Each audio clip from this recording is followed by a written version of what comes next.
प्यारे बच्चों, कैसे हो सब? सब अच्छे होंगे। तो चलिए आज का हम अपना अध्याय आरंभ करते हैं। आज हम पढ़ेंगे लिंग, वचन और सर्वनाम शब्दों के बारे में। अभी तक आपने हिंदी में पढ़े हैं लिंग, वचन और सर्वनाम। आज हम पढ़ेंगे संस्कृत में। संस्कृत में लिंग और वचन कैसे होते हैं, ठीक है। अभी तक आपने हिंदी में पढ़े होंगे ना। लिंग कितने होते हैं हिंदी में? 2 ही लिंग होते हैं, पुल्लिंग और स्त्रीलिंग। और वैसे ही वचन भी 2 होते हैं। कौन से? एक वचन और बहुवचन। लेकिन संस्कृत में पता है आपको कितने लिंग और वचन होते हैं? संस्कृत में होते हैं 3 लिंग और 3 वचन। 3 लिंग कौन से होंगे? स्त्रीलिंग, पुल्लिंग और नपुंसकलिंग। और वचन कौन से होंगे? एक वचनम, द्विवचनम और बहुवचनम। ठीक है बेटा, तो हम चलिए अपना पाठ पढ़ना आरंभ करते हैं। लिंग, वचन, सर्वनाम। देखिए, लिंग, हिंदी भाषा में लिंग 2 प्रकार के होते हैं, पुल्लिंग तथा स्त्रीलिंग। परंतु संस्कृत में लिंग के 3 भेद होते हैं, पुल्लिंग, स्त्रीलिंग तथा नपुंसकलिंग। ठीक है बेटा, देखिए पुल्लिंग शब्द कौन से होते हैं? पुरुष जाति का बोध कराने वाले शब्द पुल्लिंग होते हैं। जैसे बाल है लड़का, अश्व है घोड़ा, मीन है मछली, काक है कौवा, हंस है हंस आदि। ठीक है, तो पुल्लिंग कौन से हुए हमारे? जो पुरुष जाति का बोध कराए वो हो गए हमारे पुल्लिंग शब्द। ठीक है, जैसे कि लड़का, घोड़ा, मछली, कौवा, हंस, ये किस में आ गया? वैसे देखिए मछली क्या है? वैसे हम देखें तो मछली स्त्रीलिंग में है, लेकिन इसके रूप बेटा पुल्लिंग के अनुसार चलते, इसीलिए हमें संस्कृत में हमने मछली को पुल्लिंग में आ गया ये। ठीक है, तो बाल है, अश्व है, मीन है, काक है, हंस है, ये हो गए हमारे पुल्लिंग शब्द। ठीक है बेटा, आगे देखिए विशेष ज्ञान में, हाँ इसमें भी यही बताया गया। मछली हिंदी का स्त्रीलिंग शब्द है, परंतु संस्कृत में मीन है, मत्स्य है, पुल्लिंग शब्द होते हैं। ठीक है, ये पुल्लिंग शब्द रूप चलते हैं। जैसे बाल का बाल है, बालऊ बालव, वैसे ही मीना का भी ऐसे होगा, मीन है, मीनव मीनह। आगे आ जाता है हमारा स्त्रीलिंग शब्द। स्त्रीलिंग में देखिए स्त्री जाति का बोध कराने वाले शब्द स्त्रीलिंग होते हैं। जैसे बाला लड़की, कली का कली, माला माला, चटका चिड़िया, वाटिका बगीचा आदि। ठीक है, स्त्रीलिंग क्या होंगे? जो स्त्री जाति का बोध कराते हैं। ठीक है, उसको हम क्या कहेंगे? स्त्रीलिंग। जैसे बाला मतलब लड़की, कली का मतलब कली, माला माला, चटका चिड़िया, वाटिका बगीचा। तो ये सब क्या है? हमारे स्त्रीलिंग शब्द। ठीक है, अब हम पढ़ेंगे आगे नपुंसकलिंग शब्द, जो कि आपके लिए एक नया लिंग है ये। ठीक है, जिन शब्दों से ना तो पुरुष जाति का बोध होता है और ना ही स्त्री जाति का बोध होता है, वे होते हैं हमारे नपुंसकलिंग शब्द। ठीक है, यानी कि ना तो हम उसको पुरुष जाति में काउंट कर सकते हैं, गिन सकते हैं, ना हम उसको स्त्री जाति में बोल सकते हैं। वो क्या हो गए? हमारे नपुंसकलिंग शब्द। जैसे देखिए आम्रम आम, फलम फल, पात्रम बर्तन, पुष्पम फूल। और नपुंसकलिंग की और क्या पहचान होती है पता है आपको? और क्या होती है? जैसे कि आम्रम है, कोई भी शब्द हो वो ऐसे ही इसके रूप चलेंगे, आम्रम आम्रे आम्राणी, पुष्कम पुष्के पुष्कानी, कलमम कलमे कलमानी, पत्रम पत्रे पत्राणी। ऐसे जो भी शब्द रूप चले वो क्या होंगे? नपुंसकलिंग। ठीक है बेटा, आगे क्या है हमारे? वचन। वचन भी हमारे कितने होते हैं? 3। हिंदी भाषा में वचन भी 2 प्रकार के होते हैं। 2 प्रकार के पढ़े हैं ना आपने हिंदी में, लेकिन संस्कृत में हमारे कितने होते हैं? 3। परंतु संस्कृत में वचन के भी 3 भेद होते हैं, एक वचनम, द्विवचनम, बहुवचनम। ठीक है, एक वचन में क्या होता है? जिनका संख्या में 1 होने का बोध, जिसमें सिर्फ एक संख्या का पता चले, वो हो गया एक वचन। ठीक है, जैसे कुकुर है कुत्ता, कृषक है किसान, नर है मनुष्य, सुक है तोता आदि। ठीक है, आगे है द्विवचन में क्या होगा? जिनकी संख्या में 2 होने का बोध हो, वो क्या होगा? द्विवचन। जैसे कुकुरऊ 2 कुत्ते, कृषकऊ 2 किसान, नरऊ 2 मनुष्य, सुकऊ 2 तोते आदि। आगे है बहुवचन में जिनकी संख्या में 2 से अधिक होने का बोध हो, 3 भी हो सकते हैं, 3 से ज्यादा भी हो सकते हैं, जिनकी संख्या बहुत सारी हो, वो क्या होंगे? बहुवचनम। जैसे कुकुरहा बहुत से कुत्ते, कृषकः बहुत से किसान, नरहा बहुत से मनुष्य, सुकहा बहुत से तोते। ठीक है, कृषक है, कृषको, कृषकः, ये है हमारे ये एक वचन है, देखो कृषक है, और द्विवचन में है कृषको और बहुवचन में है कृषका। ठीक है, ये हमारे शब्द रूप, इसी के अनुसार हमारे शब्द रूप होते हैं। कृषक, कृषको, कृषकः, बालय, बालौ, बालहा, नरय, नरौ, नरा। ठीक है, अब आ जाते हैं हमारे सर्वनाम। सर्वनाम में देखिए, सर्वनाम किसे कहते हैं? ये तो सबको पता ही होगा सर्वनाम किसे कहते हैं ना, पढ़ा होगा आपने हिंदी में।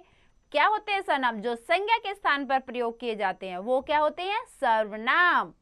ठीक है, जैसे राम एक लड़का है, राम बहुत अच्छा बच्चा है, राम कक्षा में प्रथम आता है। अब हम बार बार राम का प्रयोग ना करते हुए हम उसके स्थान पर वह, उसकी लगाएं तो वो क्या हो जाएंगे? हमारे सर्वनाम शब्द। राम एक अच्छा लड़का है, वह कक्षा में प्रथम आता है, उसकी माताजी खाना पकाती हैं। तो ये जो हमने वह, उसकी प्रयोग किया, ये क्या हो गए? हमारे सर्वनाम। ये किसकी जगह है? ये संज्ञा के स्थान पर, संज्ञा के स्थान पर प्रयोग हुए हैं। ठीक है, इसलिए क्या है? ये सर्वनाम।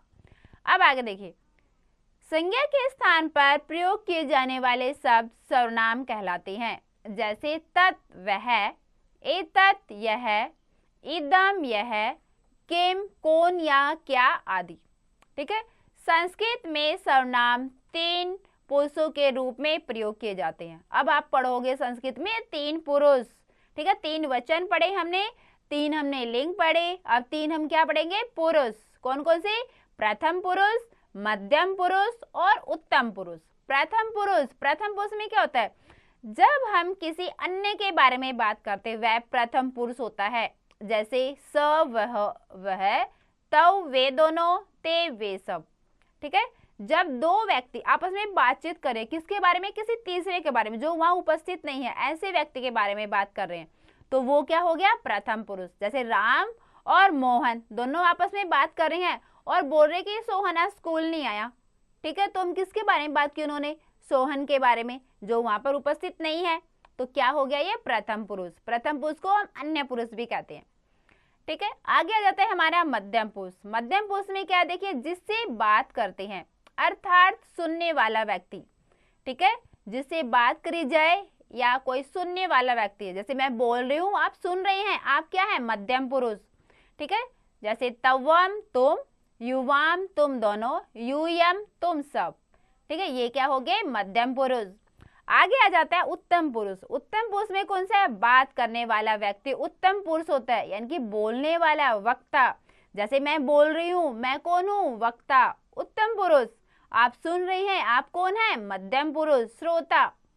ठीक है, उत्तम पुरुष होता है बात करने वाला व्यक्ति। जैसे अहम, मैं, आवाम, हम दोनों, वयम, हम सब। ये हो गया हमारा उत्तम पुरुष में।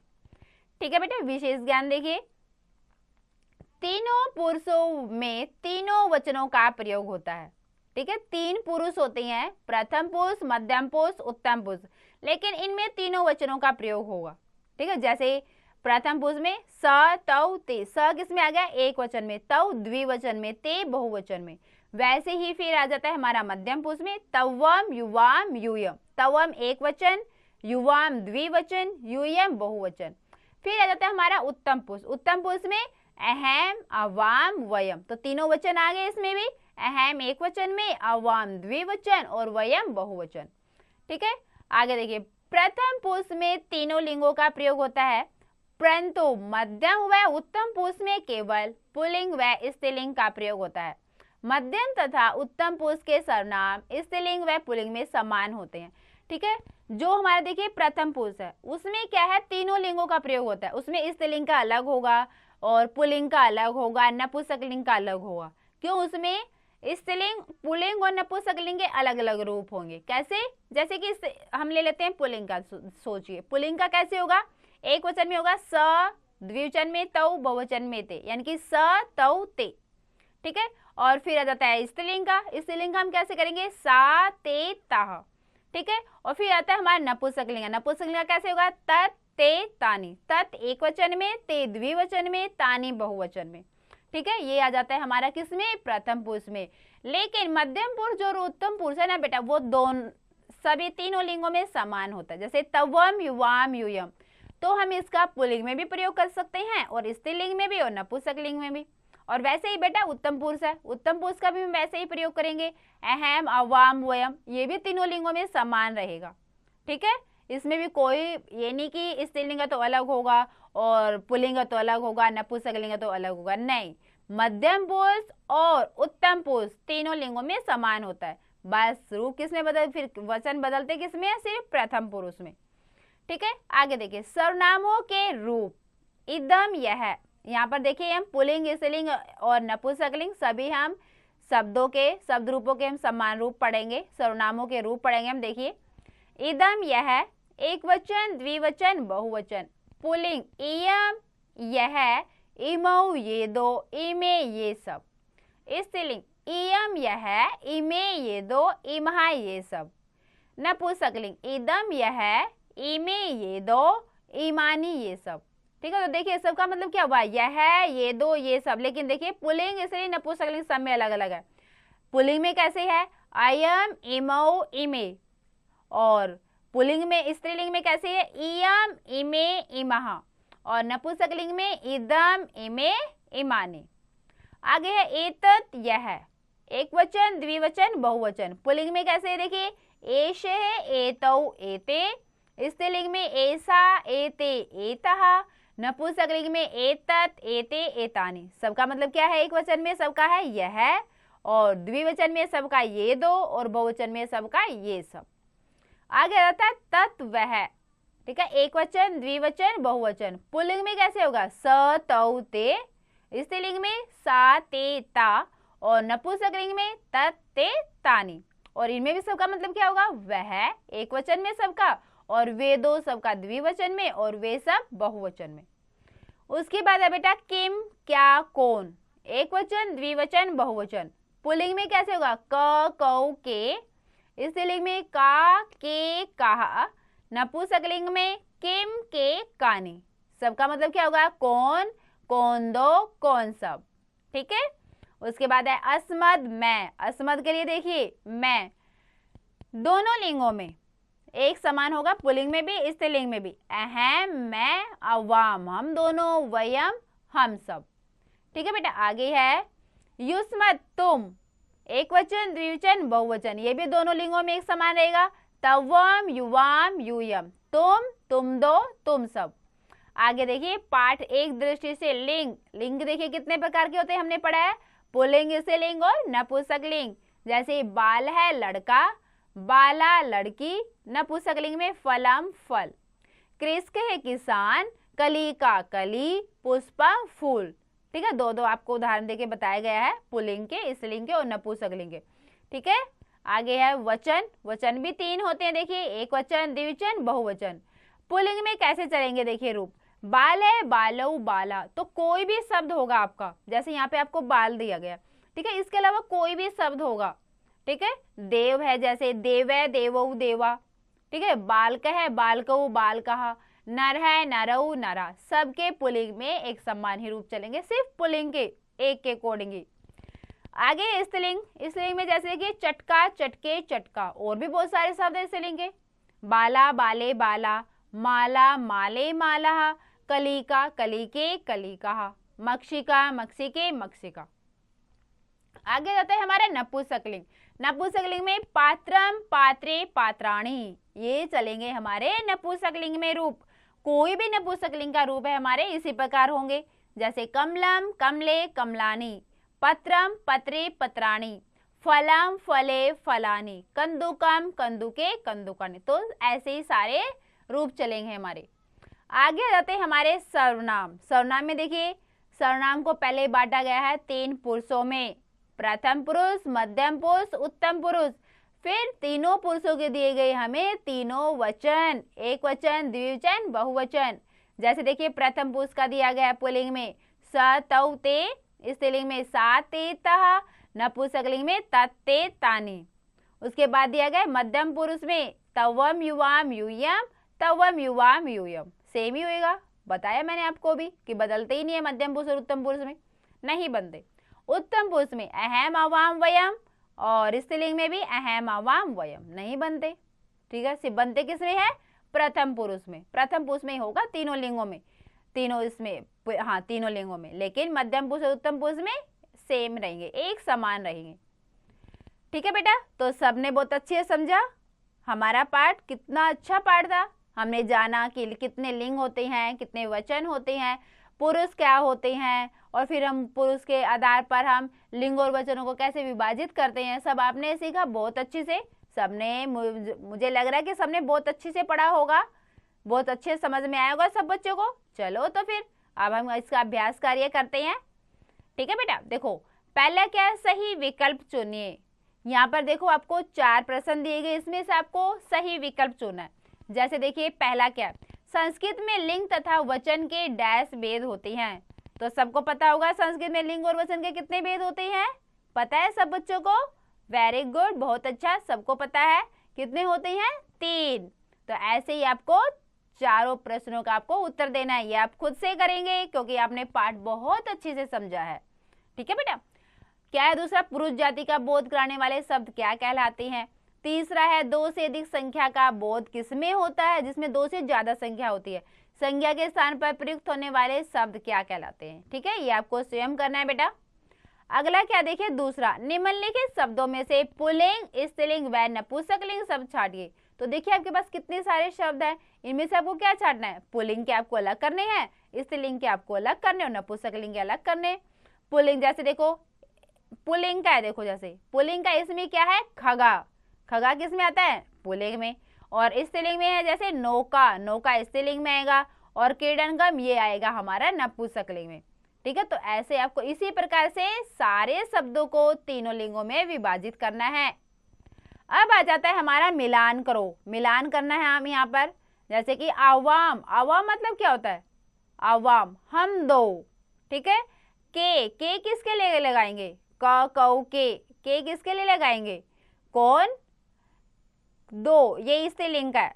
ठीक है, अगर ये होता पुल्लिंग का तो फिर ये बहुवचन में चला जाता के वे सब, लेकिन इसमें ऑप्शन में मिलान कीजिए जो उसमें नहीं है। इसमें क्या है?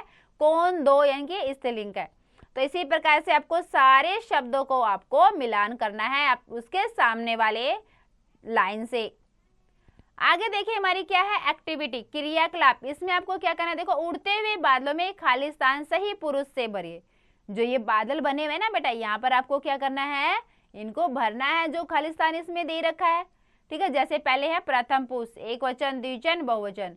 स डैश ती, तो क्या आएगा इसका? स तो ते। तो वैसे आपको मध्यम पुरुष में बताना है और उत्तम पुरुष में बताना है। ठीक है बेटा, अगला है हमारा स्वमूल्यांकनम। इसमें आपको क्या करना है? देखिए आपको इसमें करना है कुछ ऐसे शब्द लिखिए जो हिंदी में पुल्लिंग या स्त्रीलिंग है और संस्कृत में स्त्रीलिंग या पुल्लिंग है। तो कौन से शब्द बताने हैं आपको? ऐसे शब्द बताने हैं जैसे हिंदी में पुल्लिंग है, ठीक है, या स्त्रीलिंग है। हिंदी में तो वो होंगे पुल्लिंग या स्त्रीलिंग, लेकिन संस्कृत में क्या होंगे? वो उनके उल्टा हो जाएगा। जैसे हमने पढ़ा ना मछली का, ठीक है, मछली अगर हम देखें तो हिंदी में क्या है? वो स्त्रीलिंग है, लेकिन संस्कृत में हमारे रूप चलेंगे उसके मीना है, मीनो, मीनहा। तो संस्कृत में क्या आ गया? वो पुल्लिंग में। ठीक है, तो ऐसे और भी आपको शब्द बताने हैं। उसके बाद देखो, तीनों पुरुषों में तीनों वचनों व तीनों लिंगों का प्रयोग होता है। ठीक है, तीनों पुरुष में और तीनों पुरुषों में तीनों वचन और तीनों लिंग का प्रयोग होता है। बताना है आपको कि कैसे होता है। पढ़ा है ना हमने, तो आपको बताना है इसको कैसे होता है। उसके बाद देखिए मूल्यपरक प्रश्न में क्या करना है? संस्कृत में लिंग भेद शब्दों का केवल पहचान के लिए प्रयुक्त किया जाता है। क्या आपके घर में भी लड़का या लड़की में अंतर समझा जाता है? देखो संस्कृत में हमने क्या बोला है? लिंग के भेद पर हम पहचान करते हैं। उस लिंग के भेद पर हम पहचान करते हैं कि कौन सा लिंग है, पुल्लिंग है, स्त्रीलिंग है। तो आपको ये बताना है कि आपके घर में, अब देखो आप सब भाई बहन हैं, ठीक है, किसी की बहन है, किसी का भाई है, तो आपको बताना है कि आपके घर में दोनों में भेदभाव होता है, कुछ अंतर होता है लड़का लड़की में, कि मम्मी लड़के को ज्यादा प्यार करती है, लड़की को कम करती है, लड़के को ज्यादा अच्छा खाना मिलता है, लड़की को कम मिलता है। ऐसा क्या आपके घर में होता है? तो आपको ये बताना है और उसके बारे में 3-4 लाइनें आपको लिखनी है। आगे है श्रवण कौशलम। इसमें आपको क्या करना है, देखिए अपने विषय अध्यापक अध्यापिका से संस्कृत व्याकरण लिंग वचन सर्वनाम से संबंधित वाक्य चुनकर निम्नलिखित प्रश्नों के उत्तर दीजिए। ठीक है, लिंग वचन सर्वनाम सुनने हैं आपको अपने संस्कृत अध्यापक से और फिर आपको इन प्रश्नों के उत्तर देने हैं। जैसे संस्कृत में लिंग तथा वचन में कितने भेद होते हैं, ये तो सबको पता होगा। आगे दो नपुंसकलिंग शब्द बताओ, कोई भी दो नपुंसकलिंग शब्द बताने हैं आपको। संस्कृत में पुरुष कितने होते हैं, ये आपको बताना है। वह पुल्लिंग के प्रथम पुरुष के तीनों वचनों के रूप बताइए। ठीक है, जो हमने वह किया ना, वह स तौ ते, तो उसमें क्या है, आपको प्रथम पुरुष के तीनों वचनों के रूप बताने हैं। ठीक है, एक वचन, द्विवचन और बहुवचन, तीनों वचनों के आपको इसमें रूप बताने हैं। ठीक है बेटा, तो हमने पढ़ा, देखिए लिंग वचन और सर्वनाम, सबको बहुत अच्छा लगा होगा, बहुत अच्छे से हमने समझा होगा, तो सबको समझ में आ गया बेटा। ठीक है बेटा, तो आपको क्या करना है, इसका एक बार आप फिर से इसका अभ्यास अवश्य करें, क्योंकि कोई भी काम करते हैं हम पूरा, तो उसके लिए क्या हमें अभ्यास की आवश्यकता होती है। अभ्यास के बिना तो हमारा कार्य पूरा नहीं हो सकता। ये तो है नहीं कि सुन लिया और हमारा कार्य पूरा हो गया, हमें क्या करना है, उसका अभ्यास करना है। तो बेटा आप इसका एक बार और दोबारा से अभ्यास अवश्य करें।